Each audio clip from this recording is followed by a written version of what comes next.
most difficult. He had known the singer Anton Raff for many years. Raff is the best and most faithful person in the world, and one must show him respect because of his grey hair. But it frustrates me that he's so set in his old routines, despite his enthusiasm for one of the arias I have written for his voice. I wake up in the morning and I'm singing it, and I go to my bed at night and I am still singing your song. Well, you're most welcome, Herr Raff. It makes him easy to compose for, if you are happy to be conventional and let him rattle on for hours. But I have no desire to bore the audience. The old man is too fond of singing his chopped noodle.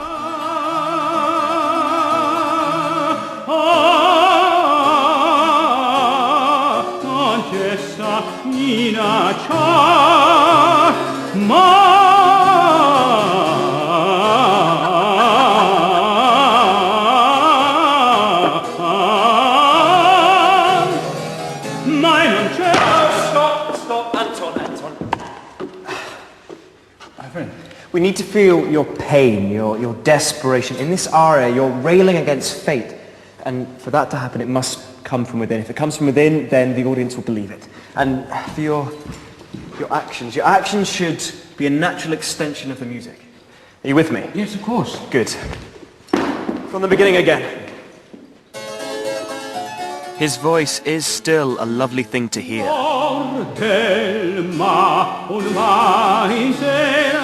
But he pays no attention to expression and now finds it increasingly difficult to reach some of the notes.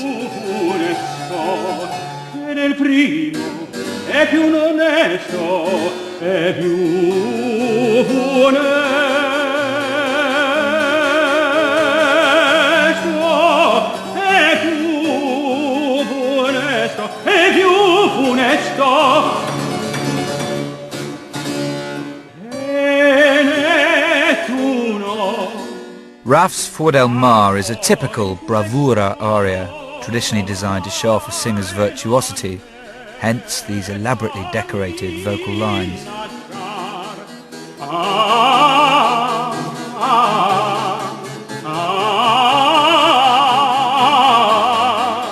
Mozart's determination was to put all his music right at the centre of the action, driving the plot inexorably forward.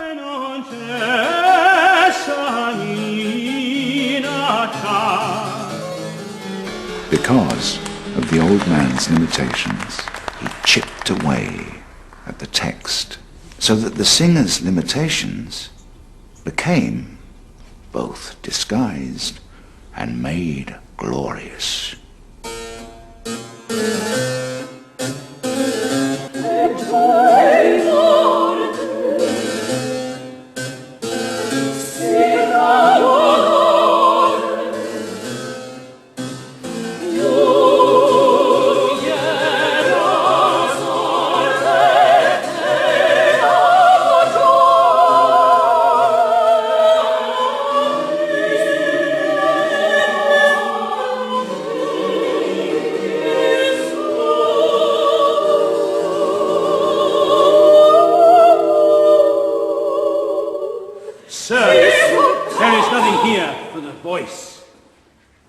Dearest friend, if I could change one note of this quartet, believe me, I would do so.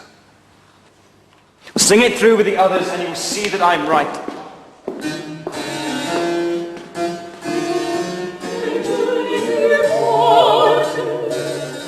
Mozart wanted to hold his audience's attention every step of the way, so any changes he made to Varesco's libretto avoided an unnecessary diversion or some useless piece of action.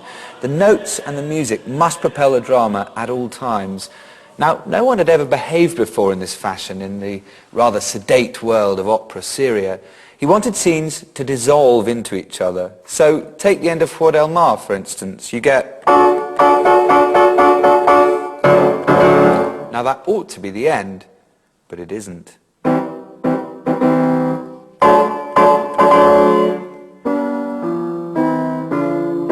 mai? There's Electra, we're into the next scene.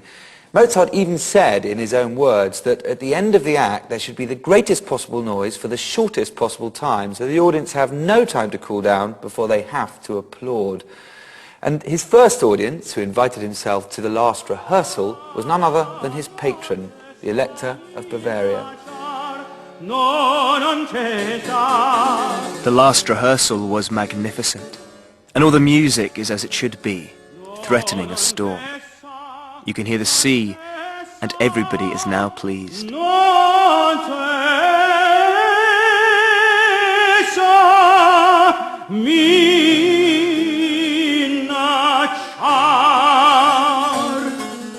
When we had finished, the Elector shouted, "Bravo!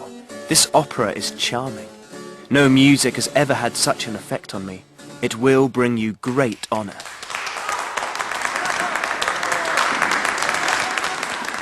Then he said, "Who would think such great thoughts came from so small a head?" Who indeed would think that such great thoughts came from so small a head? A compliment of sorts, but still no court position. He left us all to go to Vienna.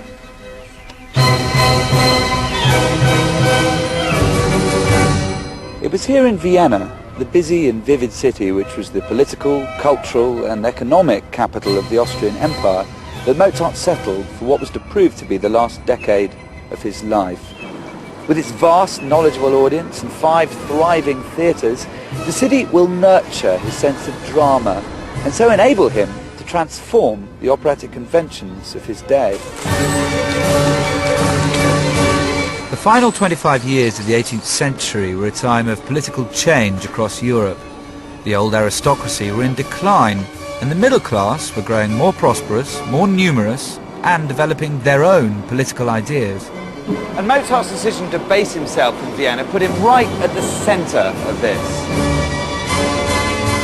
His new hope was the patronage of Holy Roman Emperor Joseph II of Austria, an absolute monarch with a passion for music and an agenda for social reform. It is the will of His Majesty, Joseph II, Emperor of Austria, that the practice of torture to extract confession be abolished. Further, continue. And that the death penalty be replaced by the sentence of lifelong hard labour. Deterrence being the key. And further, that the royal hunting grounds be opened to the Viennese public as a park for their recreation and pleasure. A place of leisure for all men, from one who esteems them.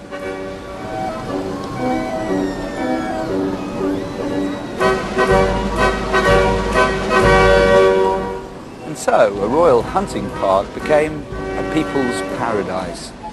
Joseph, ever aware of the danger of revolution, was keen to encourage the German middle class whilst restricting the privileges of his Italianate nobility. And in the process, theatre became something of a political football. In an age before TV and cinema, theatre was more than just entertainment. It was a forum for up-to-date thinking, new ideas, moral comment. So, whilst the aristocracy were flocking to the gorgeous, rarefied and witty world of Italianate opera, a new German audience were eagerly awaiting their own operas, their own popular culture. Soon after Mozart had set up residence in Vienna, our unforgettable Emperor Joseph II formed a plan so worthy of the Austrian Emperor of alienating taste from Italian operas by supporting the German language Singspiel. Thus would he encourage a more patriotic outlook. Accordingly, he assembled Vienna's best singers and commissioned a German opera from that upcoming talent, Mozart.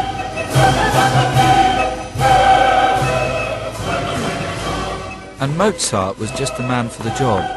My fervent desire is to help forward the German language